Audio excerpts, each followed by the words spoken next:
Okay, I'm going to show you how I make these faux steampunk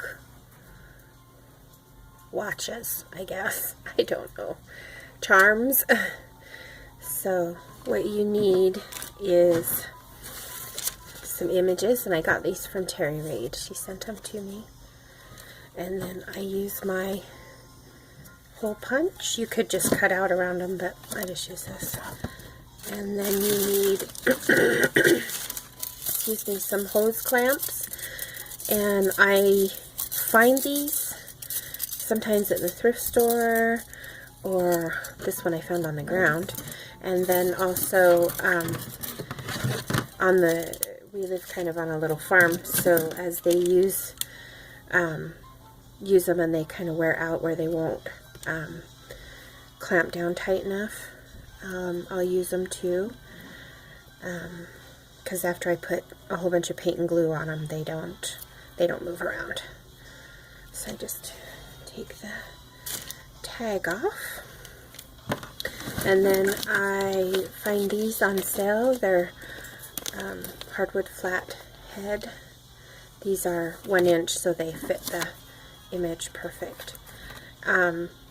And I've cut these from wooden dowel if I don't find them already trimmed perfect.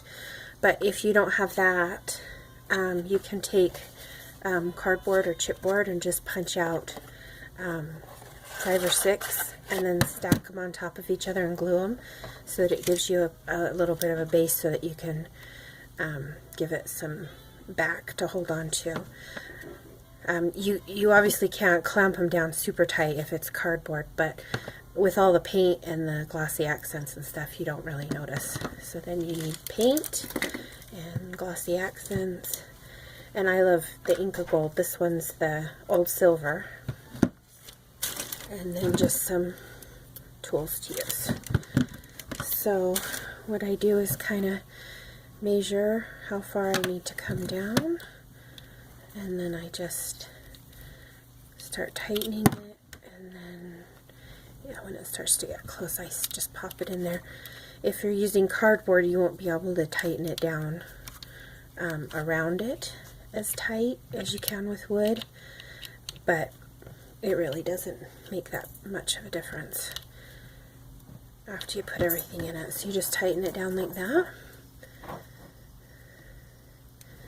and then I just take the black paint, and here's one that I've already done, and I just paint it all over.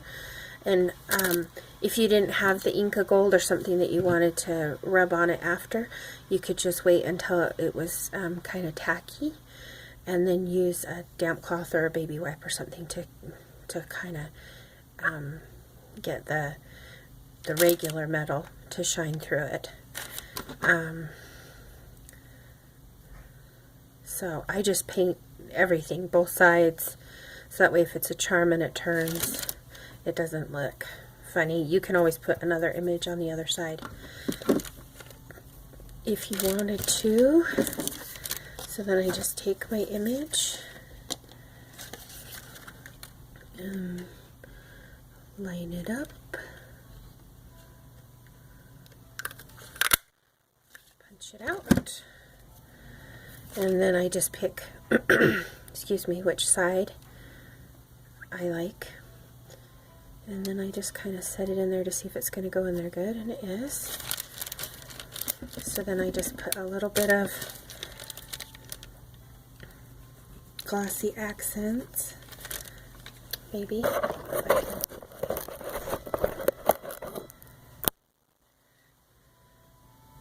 I can't ever seem to get mine not to clog up.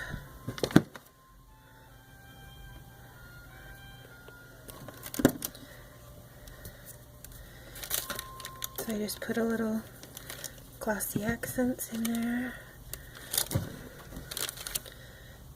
and then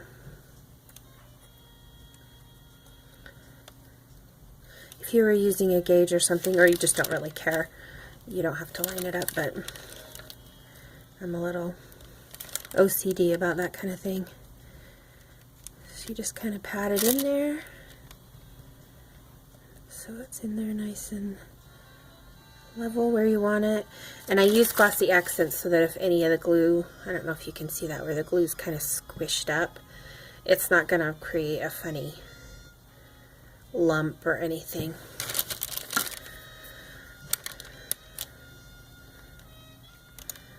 And when you do this with the glossy accents, if you haven't gotten it tight, like see this one's not really super tight around. I don't know if you can see, there's like a gap in there. So if you were to put a lot of glossy accents down in there, it would just, oh there you can kind of see how it goes right down in there. It would just run out. So what I do is I press it in there, give it a couple seconds to kind of adhere the image, and then I take my heat tool and I just turn it over and I kind of cook it on the back.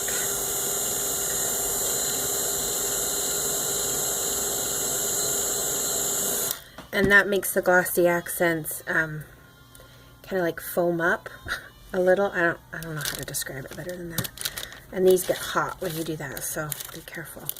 But it helps fill in those little gaps. See, it's still, I can see that it's still kind of runny when I pressed it. So I'm just going to do it again.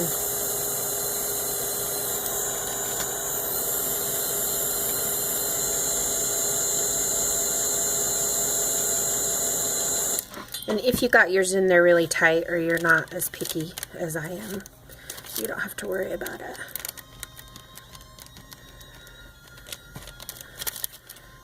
Okay, so I don't know if you can see, I don't know if it's gonna focus, but right in there, that's where there was a gap. And now the glossy accent has kind of foamed as it was being heated, so it's completely plugged that hole that would have gone all the way down to the back. Okay, so then at this point I just you can do it one of two ways. You can fill it with glossy accents and then let it sit until the glossy accents are done, or you can hit it with a little bit of this. I'm just going to show you what it looks like at the end, and you just brush it on with your fingers. So if you got it on the image now, it would be there. There's no way to get it off, but if you wait until the glossy accent's on there, then you can just wipe it off with a baby wipe.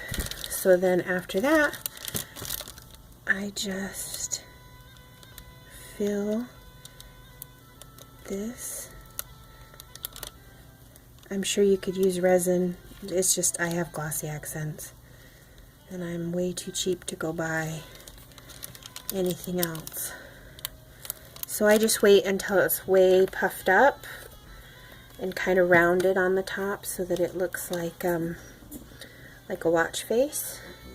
And then all I do is, if there's any bubbles in it, which I always seem to get some, I just go through with my needle and I just move them to the outside so they aren't there. So sometimes, like this one's a little bit flat. I don't know if you guys, it's not bubbled out like a watch face. It's really kind of almost concave. And I don't like that. So I just go back and put some more glossy accents on it till it was rounded out. Let me grab. This is one I just put on a book, and it's more like I like. I don't know if you can really see that, how it's kind of bubbled out, but it looks a lot more like a watch face. So anyway, that's how I make the steampunk gauges or watch faces and things like that. And then I have taken gears and put behind them and added them right in, or like on the book I just showed you, I'll use it as a to hold the book closed. I'll put a thing across so that it goes over that to hold the book so the book doesn't flop open. Or as a charm, I just hook onto, I guess I should use the one that's not wet. I just hook on into one of these slats, or you can thread it through the back. There's a lot of different ways you can do it. So anyway, I hope that helps, and if you make any, link me to it so I can see them. Thanks. Bye.